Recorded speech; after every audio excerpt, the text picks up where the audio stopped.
se trata de crime sexual, como é que um advogado criminalista defende o acusado no caso de uma falsa acusação?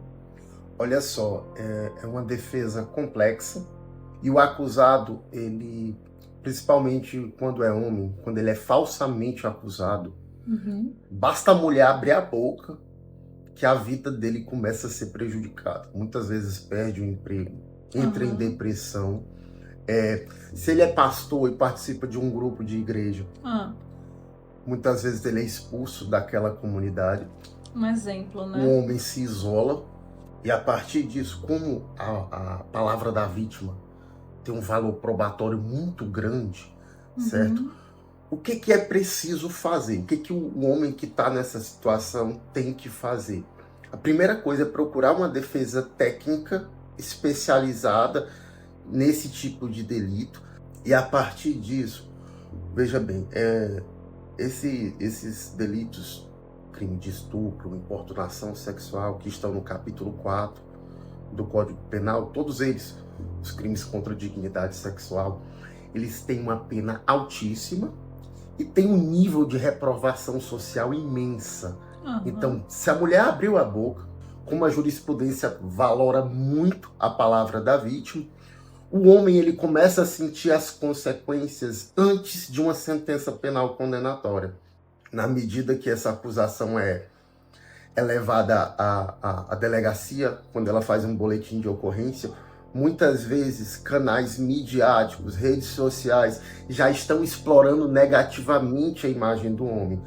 Você que passa por isso, veja bem, eu não estou me dirigindo às pessoas que literalmente fizeram esses crimes, que estão sendo acusadas.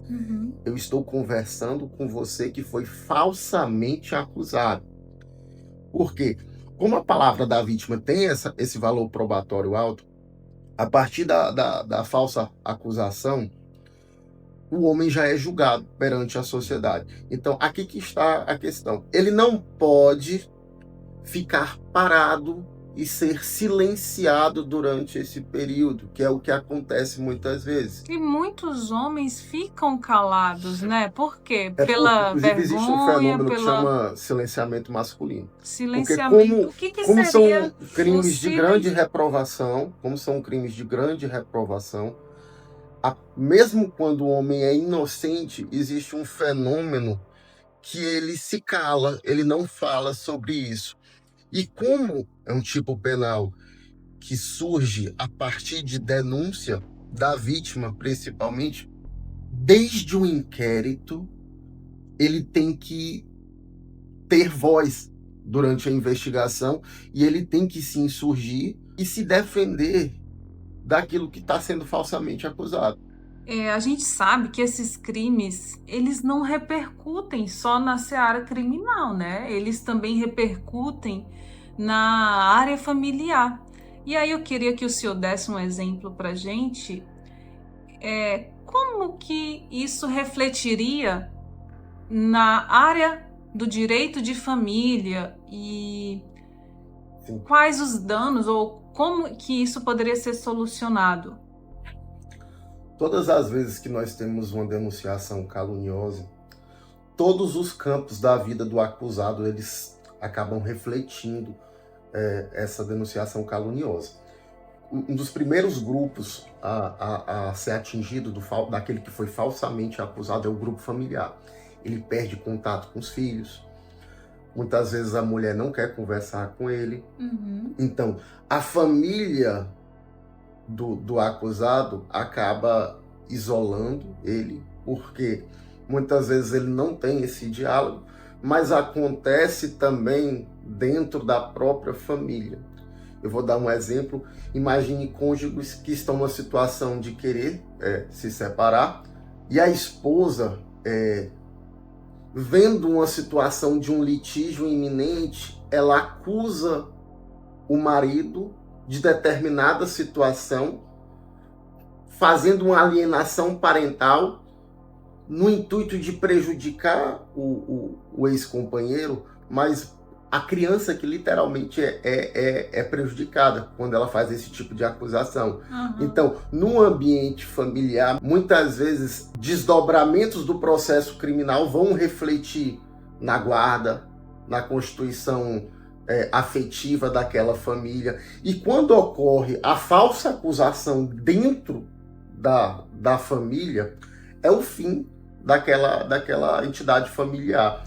É por isso que o homem, numa situação dessa, se ele for falsamente acusado, se ele for culpado, ele tem que responder no limite da lei pelo delito. Mas se ele for falsamente acusado, ele tem que contratar um advogado.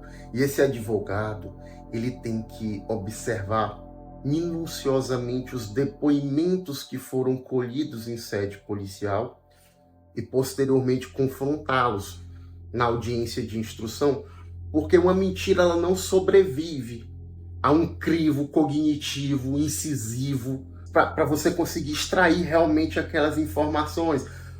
Sempre há detalhes, exemplo, caso... É um procedimento complexo, né? Olha só, mensagens previamente enviadas em dispositivos informáticos podem comprovar um ânimos, uma intenção de ter relação. Muitas vezes isso não está nos autos. Aí cabe ao acusado contratar um advogado e esse advogado contratar um perito responsável se as mensagens foram excluídas para recuperar aquilo a tempo, porque como a palavra da vítima é muito forte, o acusado ele tem que utilizar todos os meios de tentar reverter essa situação antes de uma sentença penal condenatória. Entendi. Porque depois de uma sentença penal condenatória, a jurisprudência ela é forte no sentido de valorar a palavra da vítima, até por preservar como a incidência natural desses crimes contra a dignidade sexual.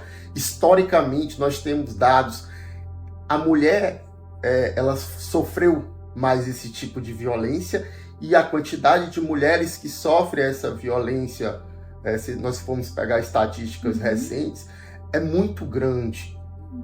Em detrimento de uma parcela de falsas acusações que a doutrina simplesmente fecha os olhos, mas na minha atividade profissional eu me deparei com vários casos.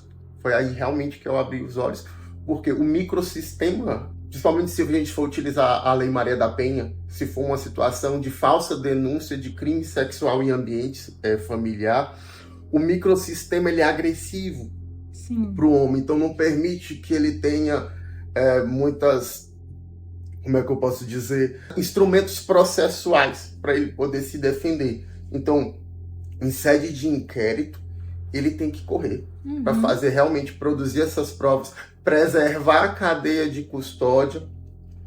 Muitas vezes eu nem apresento a defesa preliminar. Eu peço para apresentar essa defesa após escutar os depoimentos feitos em juízo. Porque os depoimentos da delegacia, muitas vezes, eles são diferentes daquilo que foi produzido em juízo. E a partir dessas contradições, nós conseguimos, muitas vezes, provar a inocência.